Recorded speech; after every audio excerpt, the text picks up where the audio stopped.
Hey everyone, Andrew Thomas coming at you with your daily quick bit.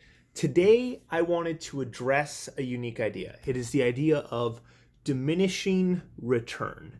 Now, if any of you have studied or practiced any skill or applied yourself in any way to anything, you are going to have run into this principle. So, for example, if you are someone who is very much out of shape and you head to the track and you start working out every single day. You run 5 miles a day every single day, and you're constantly pushing yourself to the max.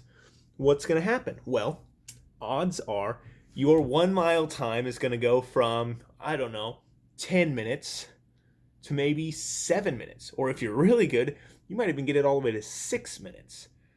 But what happens after you get to 6, maybe even 5 minutes?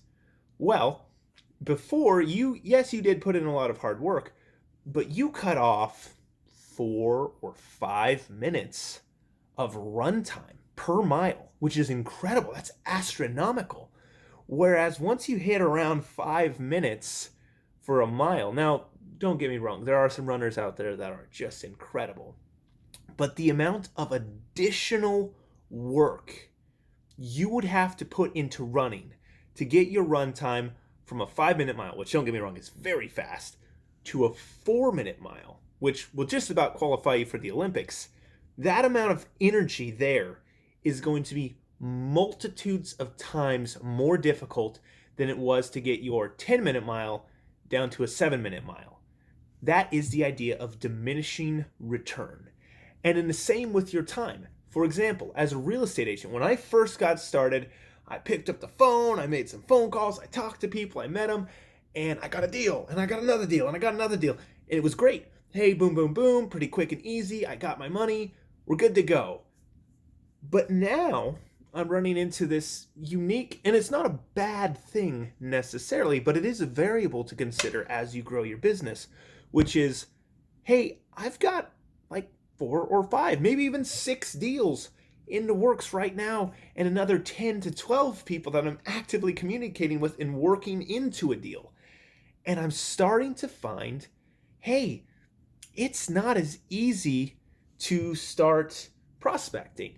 I cannot give as much attention to any one client.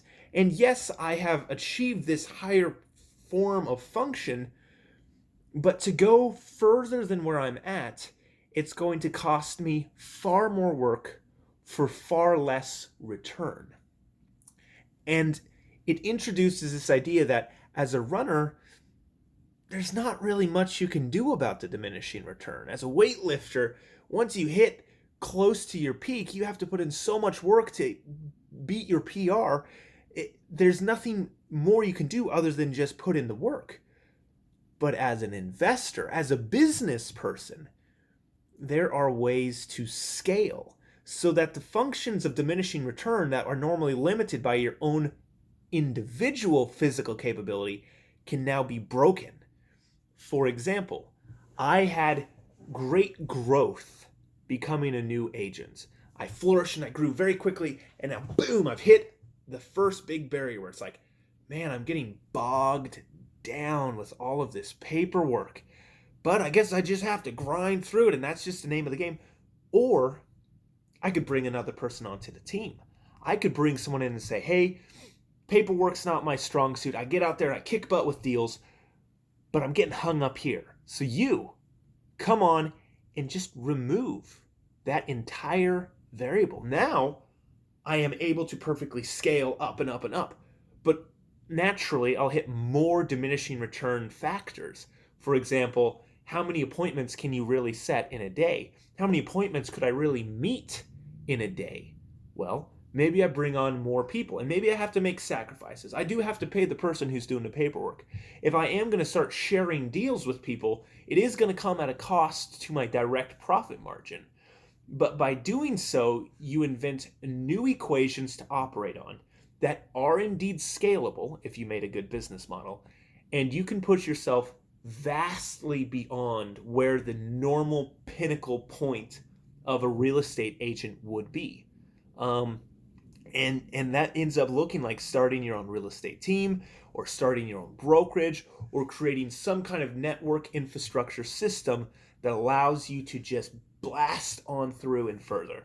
So as you guys are out in the world, I'm sure you're on a regular basis encountering people who are struggling with the costs of diminishing return. And I encourage you, if applicable, and there are certain things it's not, but in a business factor, figure out scaling measures and new equations and systems you can operate by to allow you to overcome the variable of diminishing return. So that's my little quick bit for today. It's a little bit longer than I normally go, but I hope it provided some useful information to you guys. And I'll be with you again tomorrow. Thanks so much. Bye.